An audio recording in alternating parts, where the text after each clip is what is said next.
Kanalımdan ve mutfağımdan herkese merhabalar. Kanalıma hoş geldiniz. Bugün sizlere sadece un, su ve tuz ile hazırlayabileceğiniz yumuşacık lavaş tarifiyle geldim. Sizleri çok bekletmeden hemen tarife geçiyorum. Tarifim için ilk olarak yoğurma kabına 5,5 bardak kadar un aldıktan sonra 1 tatlı kaşığı kadar tuzu ekleyip karıştırıyorum. Ortasını havuz şeklinde açtıktan sonra 1,5 bardak kadar su ekliyorum. Suyu ben soğuk kullandım. Dilerseniz ılık su kullanabilirsiniz. 1,5 bardak kadar suyu ekledikten sonra yavaş yavaş hamurumu yoğurmaya başlıyorum. Suyu azar azar kontrollü bir şekilde ekleyin. İlerleyen dakikalarda ne kadar su kullandığımı sizlerle paylaşacağım.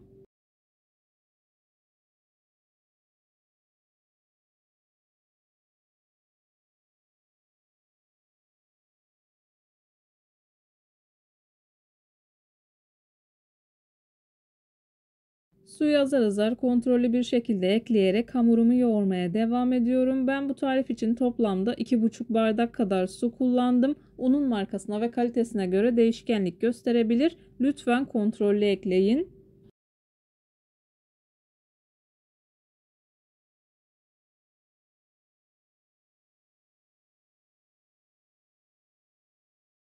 Hamuru bir süre yoğurma kabında yoğurup toparladıktan sonra masada yoğurmaya devam edeceğim.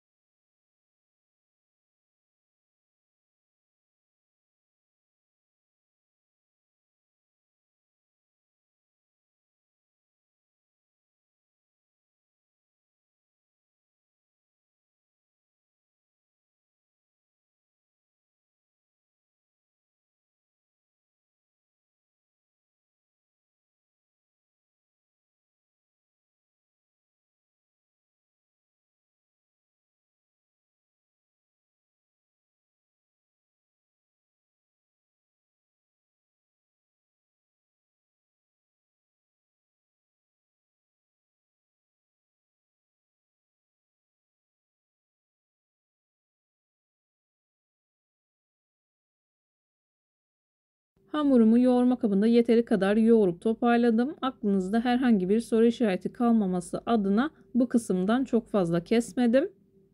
Gördüğünüz gibi oldukça yumuşak, ele yapışan kıvamda bir hamur.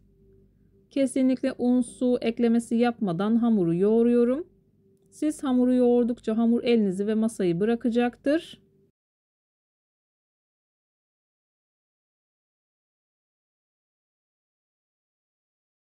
Ben hamurumu yoğurmaya devam ederken buraya kadar gelmiş olan siz değerli takipçilerimden her zaman olduğu gibi ricam yoruma kalp olur, emoji olur veya tarifim hakkında farklı bir fikriniz varsa bunu da benimle paylaşabilirsiniz. Ayrıca videolarımı sevdiğiniz kişilerle de paylaşarak bana bu şekilde destek olabilirsiniz.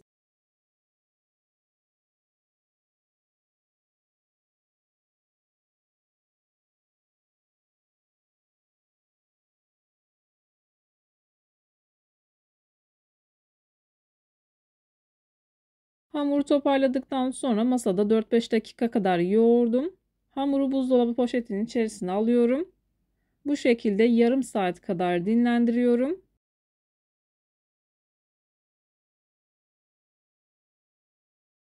Hamurumu yarım saat kadar dinlendirdim. Poşetin içerisinden çıkartıyorum. Hamurun kıvamını görüyorsunuz. Gerçekten muhteşem bir hamur oldu. Hamur yoğurma kısmını ayrıntılı bir şekilde göstermek istedim ki sizler de aynı sonucu alabilin. Hamuru toparlıyorum. Hamur kartı ile 8 eşit parçaya bölüp bezelerimi hazırlıyorum. Bu arada benim kullanmış olduğum tava 36 santimlik bir tavadır. Sizler de bezelerinizi tavanıza göre ayarlayabilirsiniz.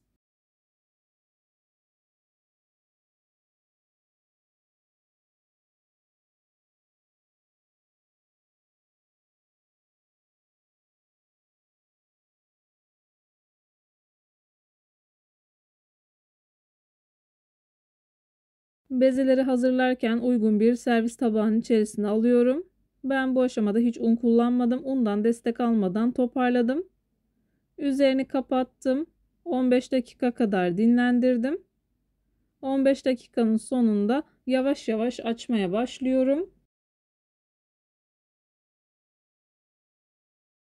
Bezenin altını üstünü güzelce unladıktan sonra yavaş yavaş oklava yardımıyla açıyorum. Bu arada isterseniz daha kolay açabiliyorsanız merdane de kullanabilirsiniz.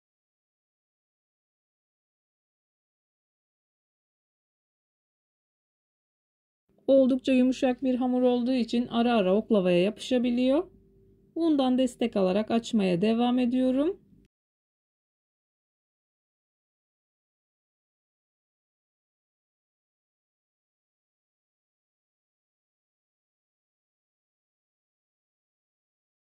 İlk lavaşımı açtım. Hemen sizler için bir tane daha açıyorum. Ben hepsini açtıktan sonra pişiriyorum. Çünkü pişirme aşaması çok kısa sürüyor.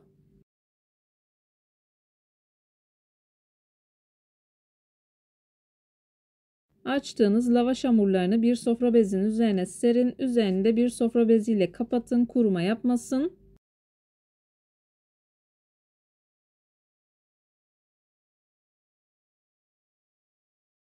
Lavaşların hepsini açtım. Tavayı iyice ısıttıktan sonra ben biraz sıvı yağ sürüyorum. Altına üstüne sürüyorum. İsterseniz hiç kullanmaya da bilirsiniz.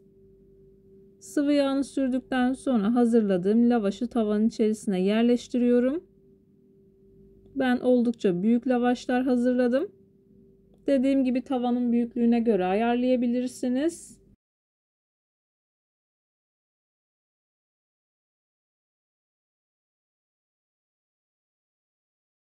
Lavaşları ben ocağımın en büyük gözünde yüksek ateşte pişiriyorum. Kabarmaya başladıktan sonra hemen çeviriyorum.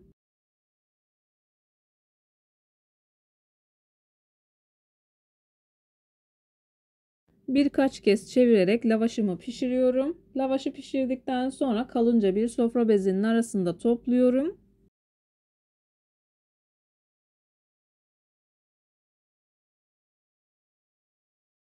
Ben lavaş yaparken böreklik ve baklavalık un kullandım. İsterseniz ekmeklik unla da yapabilirsiniz.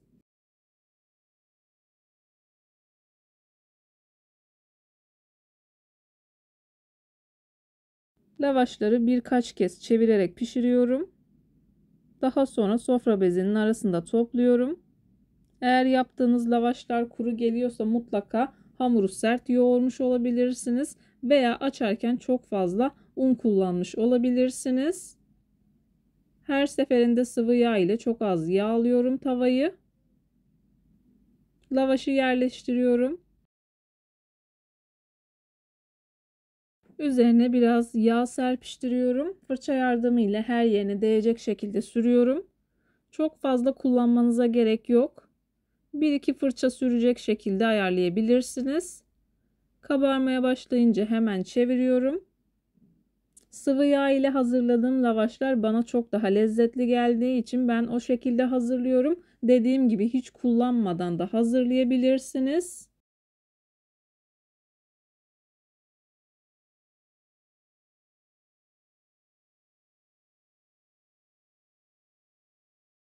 Videolarımda yapmış olduğum tariflerin elimden geldiği kadarıyla püf noktalarını vermeye çalışıyorum. Ama yine de aklınıza takılan herhangi bir şey olursa yorumlara yazarsanız gördüğüm zaman sizlere dönüş sağlarım. Yine aynı zamanda videonun altındaki açıklama kısmına malzeme listesini tam not olarak ekleyeceğim. Dilerseniz oradan da bakabilirsiniz.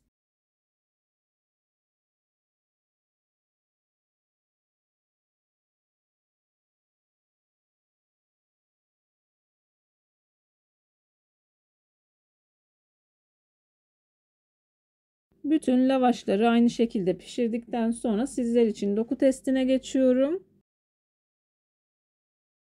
Sizler lavaşın güzelliğini izlerken bu arada ben de videonun sonuna gelmek üzereyim. Sizlere veda edeyim. Hava karardığı için bu şekilde biraz rengi sarıya dönük oldu. Yumuşacık, çok lezzetli. Videomu beğendiyseniz beğenmeyi, videomu sevdiğiniz arkadaşlarınızla paylaşmayı lütfen unutmayın. Hoşça kalın. Allah'a emanet olun.